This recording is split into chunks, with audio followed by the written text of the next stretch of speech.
Since इस particular question में हम लोगों को dy अपॉन dx की वैल्यू गिवन है, तो dy बाई dx है एक्स स्क्वायर और हम लोगों से पूछा जा रहा है कि y as a function x कितना होगा। तो हम लोग इसको लिख सकते हैं इस तरीके से कि dy equals to X square into D X. अब अगर हम लोग दोनों साइड इंटीग्रेट कर लें तो यहाँ से हम लोग को मिल जाएगा कि y equals to X cube upon 3 plus C, क्योंकि यहाँ पर हम लोग इनडेफिनिट इंटीग्रेशन किए हैं तो एक कांस्टेंट आ जाएगा। सो हम लोग को मिल जाएगा कि y as a function x यही होगा। Thank you.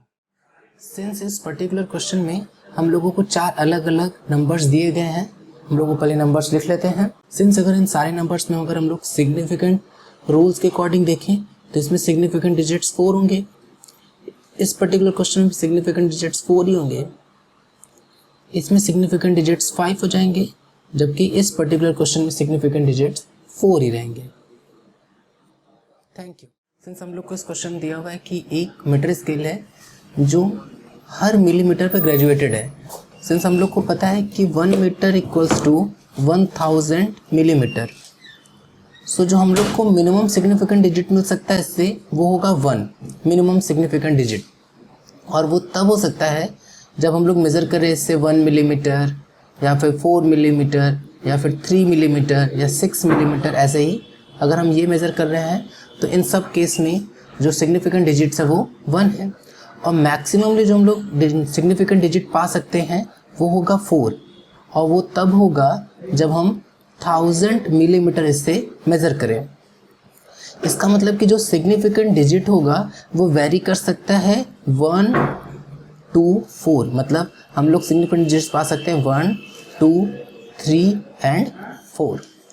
Thank you. Since इस पर्टिकुलर क्वेश्चन में हम लोग को इन नंबर्स को 2 सिग्निफिकेंट डिजिट्स में राउंड अप करने को कहा गया है, तो अगर हम इन नंबर्स को 2 सिग्निफिकेंट डिजिट्स में राउंड अप करें, इनकी वैल्यूज़ बिना ज़्यादा चेंज किए, तो हम फर्स्ट वाली वैल्यू को लिख सकते हैं 3500, सेकेंड वाली वैल्यू को हम लोग राउंड अप करके लिख सकते हैं 84, सेकेंड वाली वैल्यू को हम लोग लिख सकते हैं 2.6, एंड सिमिलरली हम लोग फोर्थ वैल्यू को लिख सकते हैं 28। यहाँ पे हम लोग इसको राउंड अप करने के लिए सिग्निफिकेंट डिजिट्स के रूल्स को यूज किए हैं। Thank you. सिंस हम लोगों को इस पर्टिकुलर क्वेश्चन में सिलेंडर का लेंथ गिवन है जिसकी वैल्यू है 4.54 सेंटीमीटर एंड रेडियस की वैल्यू भी गिवन है 1.75 सेंटीमीटर, तो हम लोग को लेंथ और रेडियस गिवन है। अब हम लोगों से वॉल्यूम की वैल्यू पूछी जा रही है।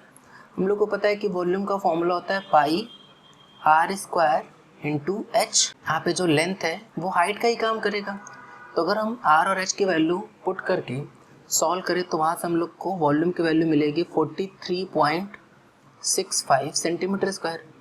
सिंस हम लोग को सिग्निफिकेंट डिजिट्स के रूल से पता है कि जितने सिग्निफिकेंट डिजिट्स एल और आर में होंगे उतने सिग्निफिकेंट डिजिट्स वॉल्यूम में भी होने चाहिए। सिंस एल और आर के जो सिग्निफिकेंट डिजिट्स हैं वो 3 हैं, तो अगर हम लोग वॉल्यूम को भी 3 सिग्निफिकेंट डिजिट में लिखें तो हम लोग को वॉल्यूम की वैल्यू मिल जाएगी 43.7 centimetre square. Thank you. Since इस पर्टिकुलर क्वेश्चन में हम लोग को एक ग्लास प्लेट की थिकनेस की अलग अलग वैल्यूज़ गिवन है, जैसे सबसे पहली जो वैल्यू गिवन है उसको हम लोग से मान लेते हैं D1 मान लेते हैं, तो D1 की वैल्यू गिवन है 2.17 मिलीमीटर। फिर उसी का मेज़रमेंट दोबारा किया जाता है, वहाँ से हम लोग को D2 की वैल्यू दोबारा मिल रही है 2.17 मिलीमीटर, और एक और बार थिकनेस की जो वैल्यू है वो मिल रही है 2.18 मिलीमीटर। तो हम लोगों से इन सबका एवरेज पूछा जा रहा है, तो हम लोग को पता है कि एवरेज का फॉर्मूला होता है कि हम सबका सम कर लेंगे divided by number of quantity, तो D1 plus D2 plus D3 upon 3 values रख के जब सॉल्व करेंगे तो यहाँ से हम लोग को वैल्यू मिलेगी 2.173। हम लोग कॉन्सेप्ट का यूज करेंगे, थ्योरी का यूज करेंगे कि जितने सिग्निफिकेंट डिजिट हमारे एंट्री में होना चाहिए, जितना हमारे डाटा में होना चाहिए, उतने सिग्निफिकेंट डिजिट्स में हमारा आंसर भी होगा। तो सिंस D1 D2 D3 तीनों में सिग्निफिकेंट डिजिट्स 3 है, तो हम लोग D एवरेज भी 3 डिजिट में लिखेंगे, तो हम लोग का जो आंसर हो जाएगा वो हो जाएगा 2.17 मिलीमीटर। Thank you. सिंस इस पर्टिकुलर क्वेश्चन में हम लोगों को एक सिंपल पेंडुलम है, उसका लेंथ गिवन है, तो उसका जो लेंथ है वो है 90.0 सेंटीमीटर, और उस एज से सेंटर तक का जो डिस्टेंस है वो हम लोग को क्वेश्चन में गिवन है 2.13 सेंटीमीटर।